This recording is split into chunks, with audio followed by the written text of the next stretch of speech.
Since we said I do, my husband, a quintessential mama's boy, has been noticeably absent when it comes to household tasks. His reliance on me became glaringly obvious when I brought up an impending business trip.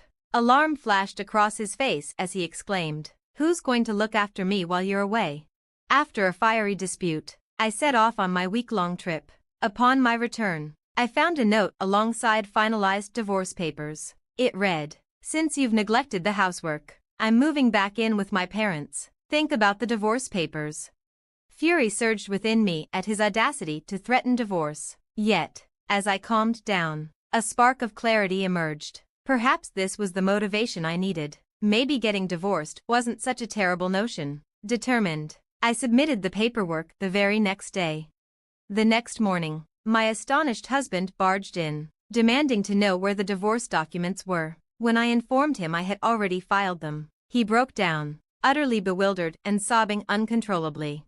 "I'm Grace, and at 32, I've been married just over a year. After completing college, I steadily climbed the corporate ladder, approaching my 30s without a significant other. My parents pushed me to settle down, prompting me to reluctantly join a dating service. There, I met Edward, a soft-spoken man a few years my junior who worked at a mixed firm. We hit it off over several dates, and his respectful nature led me to believe he was the one.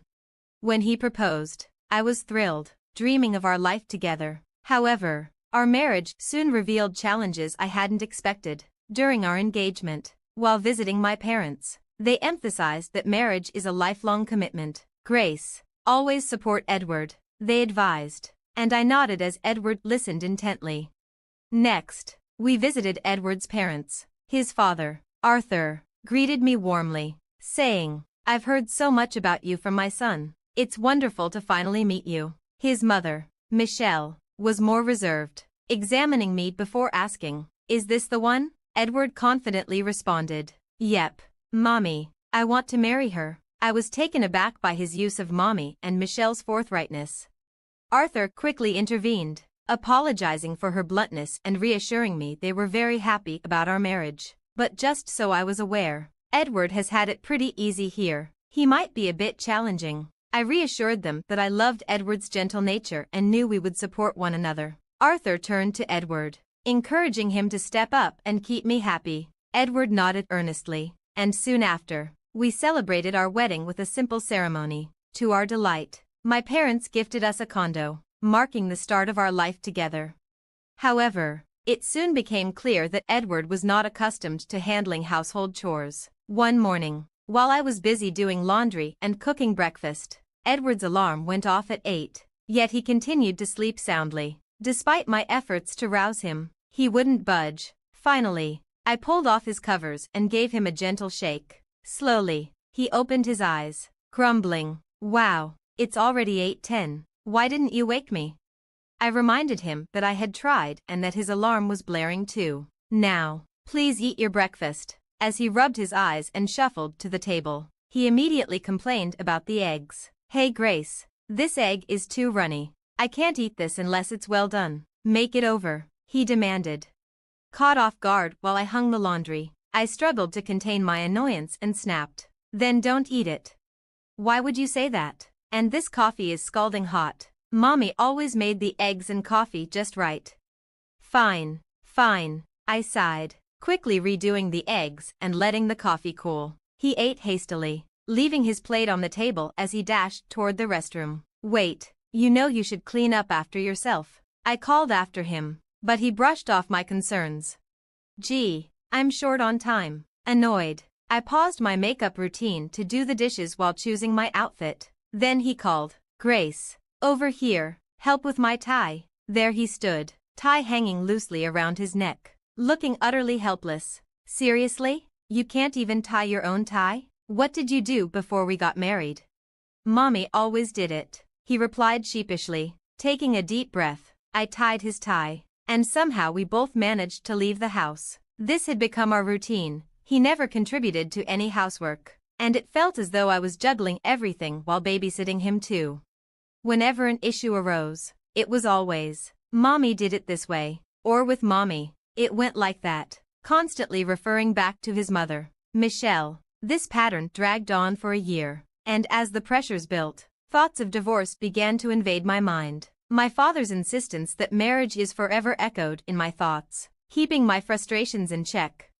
However, an unexpected twist at work led to a week-long business trip starting the following day. When I broke the news to my husband that evening, he paused his video game, clearly taken aback. "Wait, a whole week for a business trip? It's out of my hands. Work's calling," I explained.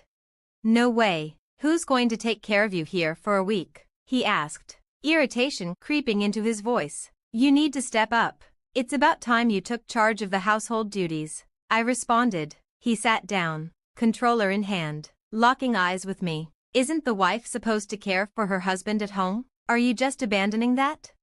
His question was steeped in outdated expectations. "Seriously? That's such an antiquated mindset. We both have jobs. We should be a team," I countered. "That's not how I see it. Mommy always managed everything at home," he retorted. I couldn't help but point out. "But she was a stay-at-home mom. Honestly, it's kind of strange hearing an adult man constantly refer to mommy." He bristled at my words. "What's your issue? Taking jabs at me and my mommy?" "I'm not, but let's face it. You're a mama's boy. This is how you view me. Do you really think you can talk to me like that?" His defensiveness intensified, and I felt my frustration reach its peak. "Admit it. You're a mama's boy. You can't get up without help. You can't even tie your tie. And you won't lift a finger around the house. You're always comparing me to your mom. For once, take responsibility." "Really? You're going to come at me like that?" That's why I had doubts about marrying someone older. I should have sided with mommy and chosen a younger, more lively girl, he shot back. His words hit hard, and our conversation escalated into a major argument.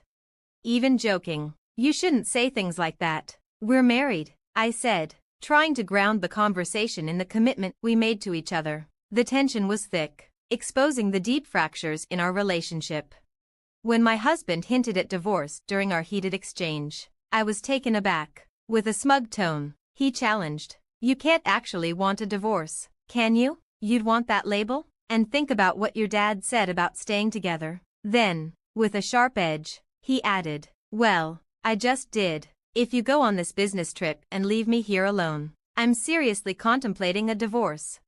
With those words, he stormed off to our bedroom, leaving me stunned. Despite the shock, the thought of divorce lingered in my mind, a consideration I had previously wrestled with, fearing I would let my parents down. But now, it felt like a genuine option. Heavily burdened by these thoughts, I went to bed. The following day, I woke up early to get ready for my trip. The lingering tension from our argument still weighed on me, but I had work obligations to fulfill. I nudged Edward, who remained tucked under the covers. "I'm leaving now. You better get up, or you'll be late for work." He mumbled something incoherent in response, dismissing me with a sleepy murmur. Sighing, I headed out.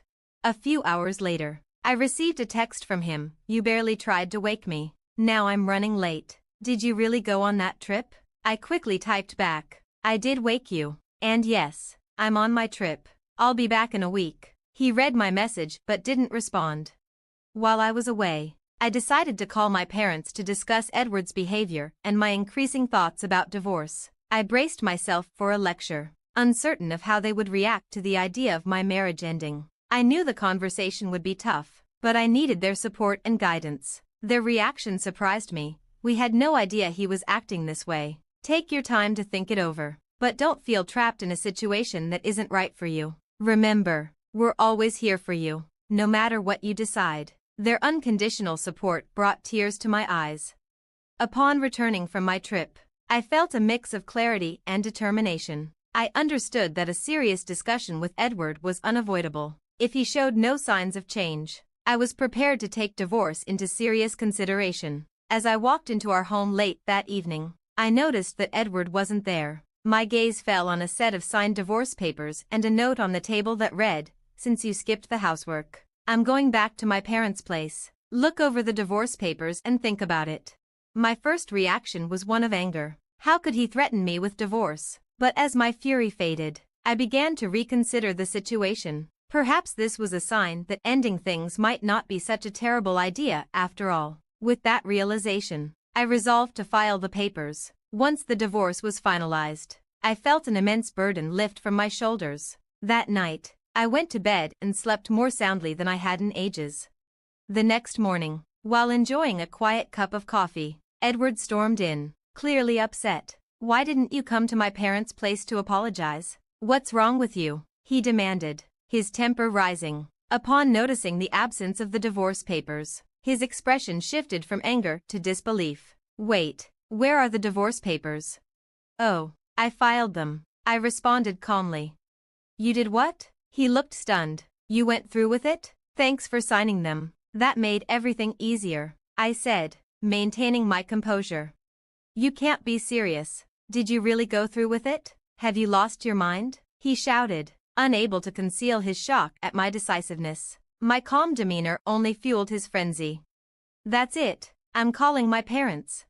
"Go ahead, do what you want," I replied, unfazed by his threats. I knew I had made the right choice for myself. An hour later, I felt a sense of clarity when Edward's parents, Michelle and Arthur, arrived at our apartment. Michelle spotted me immediately and exclaimed dramatically, "How could you just divorce Edward like this? What's wrong with you?" I replied coolly, "If he had the divorce papers all filled out and ready, doesn't that indicate he wanted out? Is that a problem? How can you be so brazen when you're just his wife?" she retorted. Before things escalated, Arthur intervened, his voice commanding enough to silence the room. "Grace, could you explain what happened?" I nodded and recounted the ongoing issues, our argument before my trip, and the divorce papers Edward had left for me. I was at my wit's end. It seemed like he wanted a divorce, so I went along with it. I held Arthur's gaze, hoping to convey my frustration. Just as I finished, Edward interrupted. "Mom, Dad, can't you see she's out of line? Tell her off." Michelle quickly sided with Edward. "Oh, Edward, my poor baby, she's being so hasty. You should reverse the divorce right now." "There's no reversing it. Our divorce is final. We're strangers now," I asserted firmly. Michelle's face flushed with anger, and she opened her mouth to respond. But Arthur cut her off again. "Enough, Michelle." He turned to me, offering apologies for Edward's behavior. Then, facing Edward, whose eyes were wide with shock, Arthur continued, "You fool, I knew you had issues. But this, using divorce papers as a threat? Unbelievable. You brought this on yourself." Michelle attempted to interject, but Arthur pressed on. "This is partly your fault, Michelle. You spoiled him. Be careful. If this continues, I might divorce you too." The tension in the room was thick as Arthur confronted the reality of the situation, leaving Edward and Michelle speechless. After the intense exchange, Michelle appeared shaken, her mind occupied with Arthur's unexpected divorce threat. She murmured to herself, visibly troubled. Arthur then turned back to me, his expression filled with genuine regret. "Grace, I'm truly sorry for the trouble our clueless son has caused you. It's evident he has much to learn. Please move forward and seek happiness in your life," Arthur implored. His concern was sincere. I thanked him for his understanding and watched as he left, taking a dejected Edward with him. It didn't take long for the news to circulate in our circle. Arthur had chosen to sever financial and emotional ties with Edward, a drastic move aimed at forcing him toward independence. Before long, Edward's life took a downward spiral. He moved into a small, run-down apartment, his first real experience living alone. The transition was anything but smooth. His new living situation quickly descended into disorder, mirroring his chaotic personal life. With no one to lean on and a habit of tardiness, he soon found himself unemployed, struggling to keep a schedule. Meanwhile, the dynamics within his family deteriorated further. Michelle, who had always meddled in Edward's affairs, crossed boundaries one too many times, resulting in serious fallout with Arthur. This ultimately led to their separation. Michelle moved in with Edward, and together they battled to find stability, scraping by with low-wage jobs. Their lives turned into a series of unfortunate events and poor choices, with no clear path toward improvement. In contrast, my life took a different trajectory. Freed from the daily stresses and emotional toll of my relationship with Edward, I found myself alone in our condo, which now felt unexpectedly spacious and full of possibilities. With renewed energy and focus, I dedicated myself to my career. The absence of Edward's negativity allowed me to excel professionally. Feeling liberated and optimistic, I embraced my newfound independence. My living space transformed into a true sanctuary where I could unwind and plan for the future. The improvements in my work life were evident. Each day brought excitement and anticipation for what lay ahead. The contrast between my flourishing existence and Edward and Michelle's downward spiral was striking. While they were no longer part of my life, the lessons learned from our time together resonated deeply, solidifying my commitment to personal growth and happiness. Thanks for watching. See you in the next video. Stay amazed.